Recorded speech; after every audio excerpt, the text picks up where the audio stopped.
What's up, Avatar fans? We are back. This is Third Street Reactions, and I'm Tom. I'm Shane. Shane, we're back. Yes. With the Avatar Season 3, Episode 8. And we had a really great episode last time. We had this debate morally about whether what Katara did was correct with snooping through Toph's stuff. Yeah, generally, who do you kind of side with, like, emotionally? I think emotionally and logically, normally, I would say Katara is kind of the voice of reason generally. But yeah, I emotionally agreed with Toph, even though I logically think that Katara probably was right. Yeah. So if you can, I don't know, if you can have Katara kind of, I don't know, turn down a little, like, turn everyone down a little bit, like, then okay. If you can operate within the bounds of extreme caution, and if Katara can like provide that framework, then I think Toph can do what she does. Anyways, guys, before we jump in, if you like conversations like this, you should check out our full-length uncut reactions, because you're watching the best stuff on YouTube, but we probably have little dialogue running through our full length, and you get to see our whole reaction. We also have 4 weeks early access, so go check that out. Check out our merch, and happy Halloween. Hopefully this comes out in October still. But anyways, guys, we appreciate you. Let's jump in. One winter, when Mom was a girl, a snowstorm buried the whole village for weeks. A month later, Mom realized she hadn't seen her friend Nini since the storm. So Mom and some others went to check on Nini's family. When they got there, no one was home. While the men went out to search, Mom stayed in the house. When she was alone, she heard a voice. It's so cold, and I can't get warm. Mom turned and saw Nini standing by the fire. She was blue, like she was frozen. Mom ran outside for help, but when everyone came back, Nini was gone. Where'd she go? No one knows. I hear people under the mountain, and they're screaming. Nice try. It just stopped. All right, now I'm getting scared. Hello, children. Oh, Screw this. Sorry to frighten you. My name is Hama. You children shouldn't be out in the forest by yourselves at night. Why don't you come back there for some spiced tea and warm beds? You know, you should be careful. People have been disappearing in those woods you were camping in. Why don't I show you to your rooms and you can get a good night's rest?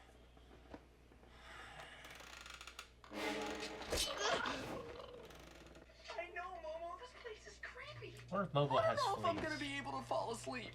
Probably. I do that sometimes. I wake up and my pillow's covered in drool. In high school, when I used to sleep in class, it happened a lot. Wakey, wakey. Time to go shopping. People disappearing in the woods, weird stuff during full moons. This just reeks of spirit world shenanigans. And then you can sew up this little mystery lickety-split Avatar style. Helping Lickety people. split. That's what I do. Why don't you all take those things back to the inn? I'll be back in a little while. Something up with this This is lady. a mysterious little town you have here. Mysterious town for mysterious children. I'm unnerved by Carrots, potatoes, onions, garlic. She kind of reminds me of Gran. But what did she mean by that comment, mysterious children? Maybe because she found 4 strange kids camping in the woods at night? this. What's she doing I'm out gonna there? take a look around. I'm unnerved Getting by truffles. all of this. Sokka, what are you doing? You can't just snoop around someone's house. Oh, like you, Katara? Right? Yeah, that's what I'm saying. What's up, bruh? Sokka, you're gonna get us all in trouble. Come on! So she's got a hobby. There's nothing weird about that. Just an ordinary puppet-loving innkeeper, huh? Then why does she have a locked door up here? Probably to keep people like you from snooping through her stuff. We'll see. It's empty except for a little chest. Maybe it's treasure. Sokka, what are you doing? Maybe there's a key here somewhere.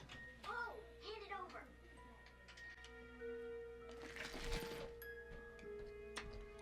Come on, come on! This isn't as easy as it looks. Guys, I don't know about this. This is crazy. I'm leaving. I'll tell you what's in the box. Oh, God.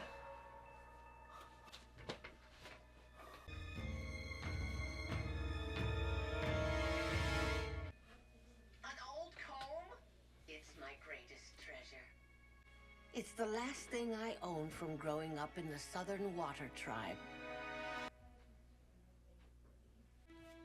Just like you. How did you know? I heard you talking around your campfire. I wanted to surprise you. I knew I felt a bond with you right away. And I knew you were keeping a secret, so I guess we're both right. I feel like a jerk now for doubting her. Now cooking. Good. You're a waterbender. I've never met another waterbender from our tribe. So how did you end up out here? I was stolen from my home. Jeez.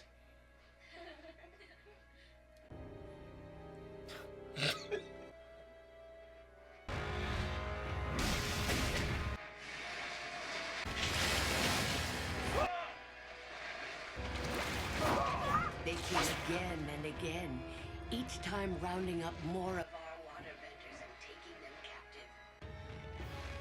We did our best to hold them off, but our numbers dwindled as the raids continued. Finally, I too was captured. They put us in terrible prisons here in the Fire Nation. I was the only one who managed to escape. I'm sorry. It's too painful to talk about anymore. We completely understand. We lost our mother in a raid. Oh, you poor thing. I never thought I'd meet another Southern waterbender. I'd like to teach you what I know. She's old as crap. I'm surprised how Learn about my nice her heritage. teeth are for how It old would she mean is. everything to me. Growing up at the South Pole, When we were stranded in the desert, I felt like there was almost nothing I could do. that's why you have to learn to control water wherever it exists. I've even used my own sweat for waterbending. That's very resourceful, Katara. You're thinking like a true master.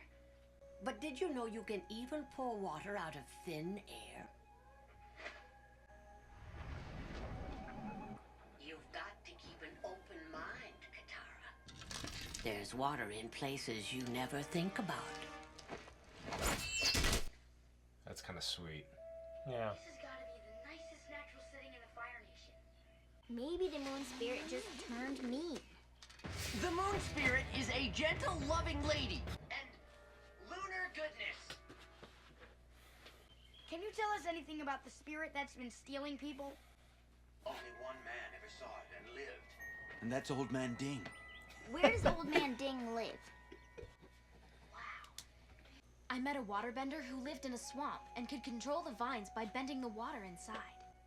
You can take it even further.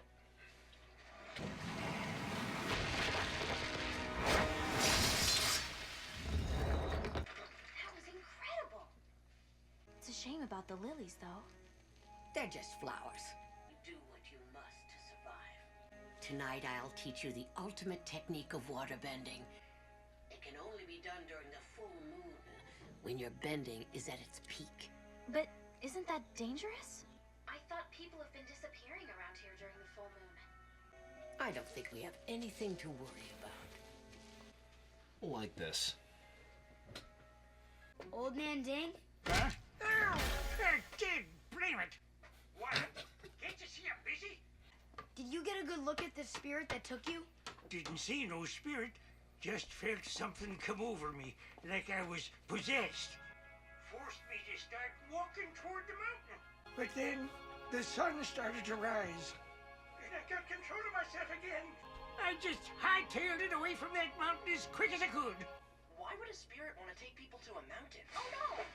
I did hear people screaming under the mountain. The missing villagers must still be there. For generations, it has blessed waterbenders with its glow, allowing us to do incredible things. I've never felt more alive. I knew it.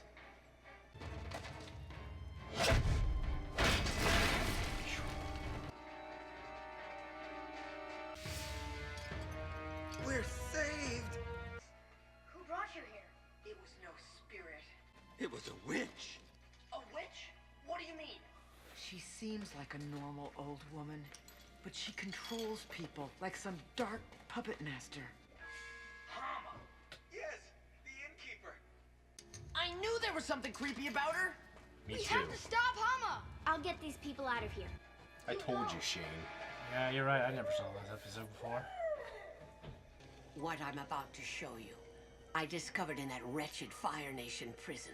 The guards were always careful to keep any water away from us. I realized that where there is life, there is water. The rats that scurried across the floor of my cage were nothing more than skins filled with liquid, and I passed years developing the skill that would lead to my escape. Blood bending. Controlling the water in another body. Enforcing your own will over theirs. Once I had mastered the rats, I was ready for the men. And during the next full moon, I walked free for the first time in decades. I don't know if I want that kind of power. And it's your duty to use the gifts you've been given to win this war. We're the last waterbenders of the Southern Tribe. We have to fight these people whenever we can. You must carry on my work. I won't. I won't use bloodbending, and I won't allow you to keep terrorizing this town. It's impossible to fight your way out of my grip. I control every muscle, every vein in your body.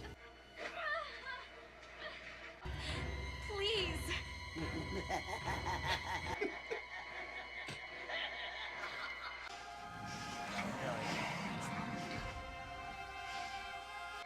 You're not the only one who draws power from the moon. My bending is more powerful than yours, Hama. Your technique is useless on me.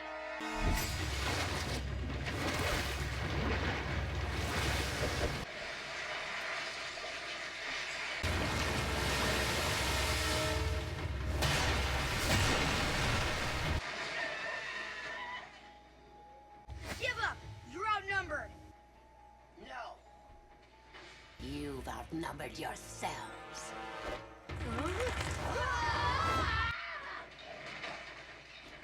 Katara, look out! Don't hurt your friends, Katara. And don't let them hurt each other.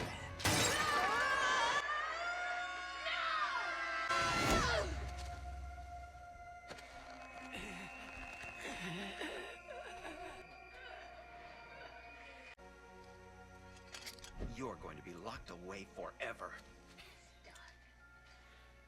Congratulations, Katara.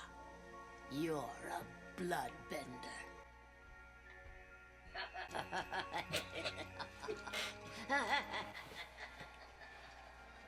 It's one of my favorite episodes, dude. It was great, wasn't it? Yeah, it was awesome. So what we've long suspected, well, I have because you've seen this. Yeah. That blood Yep. as a form of liquid can be used Yep. to manipulate. With mastery. Yeah. And seemingly on the full moon, pretty much only. So, the only problem I ever had with this episode was Katara's refusal to take power, like to reject power that she might deem as morally reprehensible based off of what? I don't know. That it's not very nice to control people. No, it's not. But it's also not very nice for the Fire Nation to kill babies and everything else. So, what's the difference between her doing that or her using regular waterbending to Like- drown somebody? yeah, nothing. So I think this, it was kind of representing this technique as like a dark side ability. Like there's a force and there's a dark side of the force. Well, this is the dark side ability of waterbenders, bloodbending. But I think it like the only problem is like the shades of gray, where like, you know, if there was like a baby going to walk off a cliff and you just fucking use bloodbending to make them walk backwards, I think that's a good thing. Right. Now, if you use bloodbending to get revenge on all these innocent people because their ancestors wiped you out and killed you, I get it. I emotionally get it. But it's wrong. Yeah, it's one of those like, do the ends justify the means type things. Like the bloodbending is just a power. It's how you use it that determines what kind of person you are. Right. So, you know, Katara crying that she used it and her going, ha ha ha, now I, you know, it. Unless she's like worried that like this power will corrupt her and she'll use it. Yeah, and she'll start going down frivolously. This rabbit hole. Well, that also determines the type of person you are. I remember us talking in like the first season. Mm-hmm. I was like, you know, I wonder if you can use like water in your organs or in your body. Yeah. And you're like, oh, you have to stay tuned, Tom. And that was like a year ago. Yeah. And now you're like, hey, guess what? What I always thought is like trying to pull the water out of someone's eyes. Wouldn't that be terrible? Yeah. Yeah.